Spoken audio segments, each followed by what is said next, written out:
Hello and welcome to the 18th installment of Aaron Walker Art Talk. I'm Aaron Walker, and today I'm joined by Nate Baker, who is a Praxis alum and who is affiliated with Students for Liberty. Nate, how are you? Doing well. Awesome.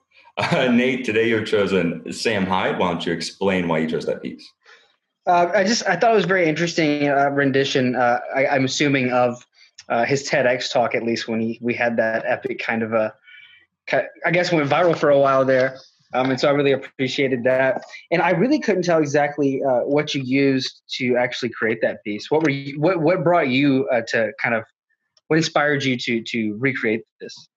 Right. I mean, okay, so in terms of technique, I actually have the piece right here, but in terms of technique, it's like most of my other ones start with graphite underdrawing, fill in the darkest parts, Pentel whiteout for the white.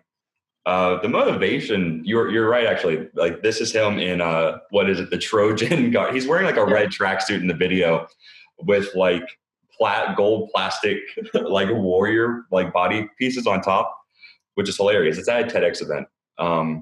So that video, which I'll link in the description below, is what kind of made Sam Hyde blow up. Right. In it, he is kind of ragging on TED events in general because the speakers at these things have a tendency to just be kind of like shallow and vapid. But right. And it was a really great like critique on the whole thing. It was a good comment on it. And what I like about this as well is that because it's stylized, it makes it look almost a little more like what he was trying to achieve than he actually did, you know? So it was kind of neat. In what sense? Like, so the little like a 2070 paradigm shift. Like, it's all future. Yeah. Well, just like the gold like plating or whatever he was wearing, it looks, because it's all stylized, it doesn't give off the same kind of fake look that it did when he was actually having his 2070 paradigm shift talk. So it's kind of interesting. And then the expression that you captured on him was kind of that, that like staring off. I don't know. I could never kind of replicate that kind of. It does sum up that video very well. So I thought it was very interesting. I posted this on the $1 Million Extreme subreddit because everyone like posts their fan art and they were all just like, he looks mentally disabled. A little bit, but that's kind of the vibe of the talk. A little bit is the kind of crazy eyed, kind of glare. Right. Yeah, I just thought it was funny. As soon as I saw it, I was like, that one right there sticks out to me because of the pop culture reference. It was pretty solid. Right. I really love the talk. Just an example of like what it's about for people that haven't seen it. It's like ideas are everywhere and ideas are important. Like, totally shallow statements that you'll find in any given TEDx event. Like, right.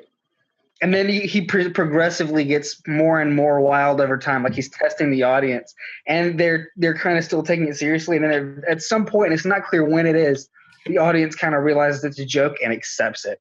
Right. And it's hilarious. And he can't even keep himself together at certain points. Right. He has to stop, and it's just a ton of fun to watch. Yeah. I mean, and just for the audience again, so he faked credentials to get in. He presented himself as this journalist from Mogadishu, the world's most dangerous city. And like, so he goes into this spiel about like the future and what the future is going to be like. And it's all just pretty much psychobabble.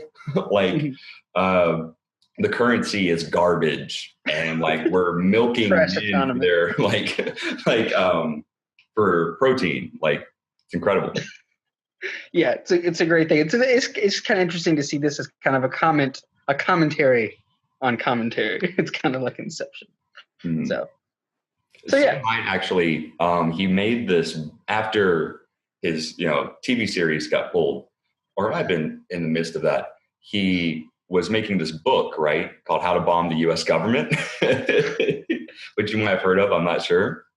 No, I have not heard of that one. That was the only real introduction I had to him, and then I saw some of his other kind of silly stuff, and then afterwards, after the talk, he had that Q&A where someone asked him about the significance of it, and he just said, "That's kind of garbage. You shouldn't pay attention to it." It's pretty great. Well, he had a TV series on Adult Swim called $1 Million Extreme Presents World Peace. That was, but there's a controversy because it got pulled because it was like a Trump supporter, and the audience for Adult Swim was fairly liberal. And he had this back and forth. BuzzFeed was all over it. They were like, this is the alt-right's television show on Adult Swim. And so they actually ended up getting it pulled. Wow. But anyway, after that, he had this book called How to Bomb the U.S. Government. He was taking open submissions for illustrations. And I actually got to talk to him because I sent in some of my work. Really? And so just so everyone knows, I have the official endorsement of Sam Hyde, who described my work as savage. Nice. That's pretty great. So, Nate, did you have any other questions on this particular piece? No, not on this piece. Well, all right then. I guess we'll cut it here. Thank you very much, and I'll see you in the next episode. Okay.